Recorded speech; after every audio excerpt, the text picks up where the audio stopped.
Bismillahirrahmanirrahim. Esselamu aleykum. Bu dərsimiz ərəb dilini tədris edən müəllimlər üçündür və ərəb əlifbasının tədrisi zamanı hamımızın istər öyrədən, istərsə də öyrənən tələbələrin hamısının rast gəldiyi bir mənzərə var burada. Hərflərin 4 forması. Hərflərin özü, başda, ortada və sonda gələn formaları. İstər ərəb ölkələrində, istərsə də qeyri-ərəb ölkələrində əlifbanın tədrisi zamanı mütləq bu sistemə müraciət olunur. Halbuki bu səhvdir. Biz özümüz də Azərbaycanda həmişə ərəb dilinin tədrisində bu sistemdən istifadə edirik və etməkdəyik. Amma artıq 10 ildən artıqdır ki, mən bu sistemi tətbiq etmirəm və öz təcrübəmdə də rast gəlmişəm ki, bu sistemi tətbiq etməyəndə, indi mənim deyəcəyim formada əlifbanı tədris edəndə bu zaman daha effektiv nəticə alırıq. Məsələn, hərflərin ortada və sonda gələn formaları. Bu formalar bizə praktiki yazıda lazım deyil. Hətta nəinki lazım deyil, biz bu formaları tətbiq etsək, o zaman yanlış yazı çıxacaq ortaya. Məsələn, gəlin baxaq. Ərəb dilində bilirsiniz ki, çap hərfi və əl yazısı demək olar ki, eynidir. Məsələn, burada bə, tə və fə hərfinin birləşməsi var. Görürsünüz, burada hazır birləşmədir. B hərfinin başda gələn forması, hansı ki, bu forma götürülməli idi.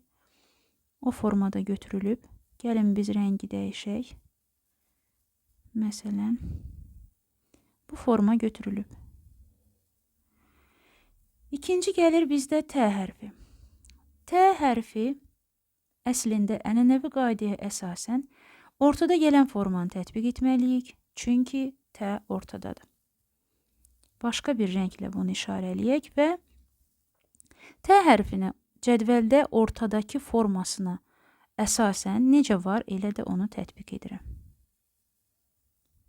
Üçüncü isə F hərfidir. F hərfi sonda gəlir. O zaman biz onun son formasını götürməliyik. Baxaq, məsələn, bax bu formanı. Yazaq. İndi baxaq sözün özünə. Çap formada baxın, bax burada birləşmiş düzgün formaya baxaq və buradakına baxaq. Görürsünüz, arasında fərq var.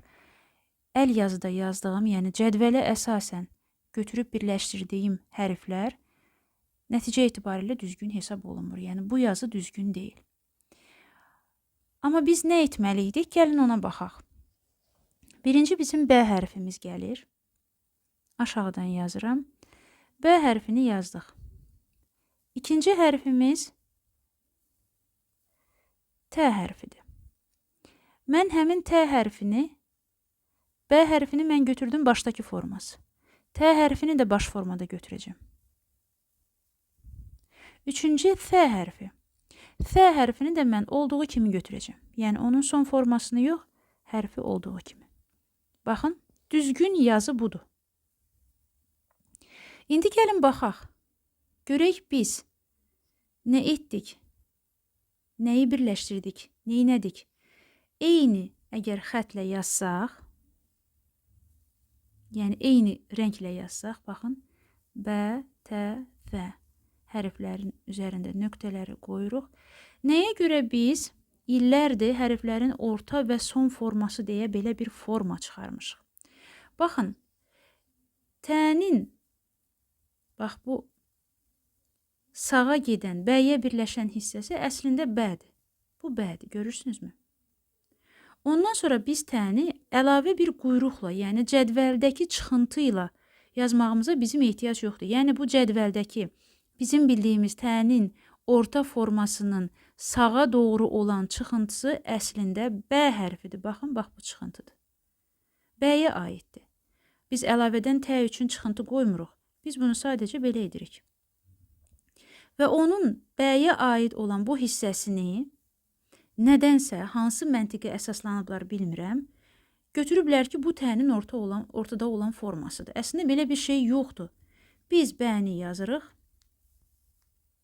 qısa formada. Sonra da təni yazırıq. Mümkün qədər fərqli rənglərlə yazıram. Baxın, buradan qaldırıram yuxarı və təni yazıram. Sağa doğru bir çıxıntı yazmağa ehtiyac yoxdur. Və F hərfini də yazanda qaldırıram yuxarı və F hərfini yazıram. Deməli, orta və son formalar bizə lazım deyil. Təsəvvür edin ki, ərəb əlifbasının tədrisində orta və son forma əvvəlcə tələbələrə sətir-sətir yazdırılır, əzbərlədilir. Sanki bu hərf dəyişik bir formaya düşübdür. O formanı ayrıca əzbərləmək lazımdır. Bu vaxt aparır. Ərəb dilini öyrənmək istəyən tələbələrə müəyyən bir psixoloji gərginlik yaradır. Ərəb dili ilə çox az yaxından, uzaqdan tanış olan adamlar deyir, hərflərin 4 forması var, mən öyrənmək istəyirdim, amma deyirlər orada hərflər başda, ortada, sonda müxtəlif cür yazılır. Bu nədir? Bu ərəb dilində əlifbanın tədrisi zamanı olan artıq, yəni lazım olmayan mənfi, negativ yükləmələrdir ki, bu əlifbanın tədrisinə mane olur. Və ərəb dili bizim üçün, müsəlmanlar üçün sadəcə ünsiyyət vasitəsi deyil, müsəlmanlar üçün ərəb dili bir ünsiyyət vasitəsi funksiyasından daha artıq bir funksiyanı yerinə yetirir. Cənnətin dilidir, Qurani Kərimin dilidir və ərəb əlifbasının tədrisi və onun təcvid qaydaları, yəni təcvid qaydalarının başlanğıcı ərəb əlifbası ilə başlayır təbii ki.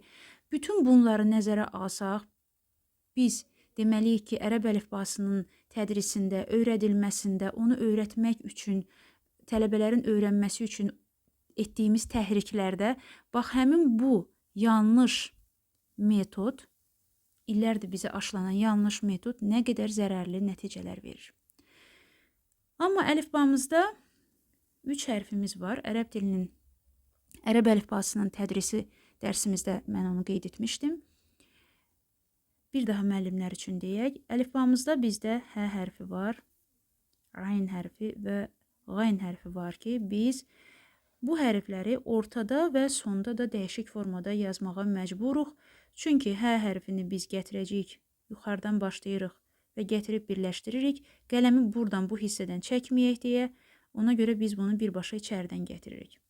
Ortada isə bu hərf belə bir vəziyyət alacaq. Müəllimlər bunu yaxşı bilir. Sonda da bu vəziyyət alacaq. Yəni, bu istisna bir hərfdir.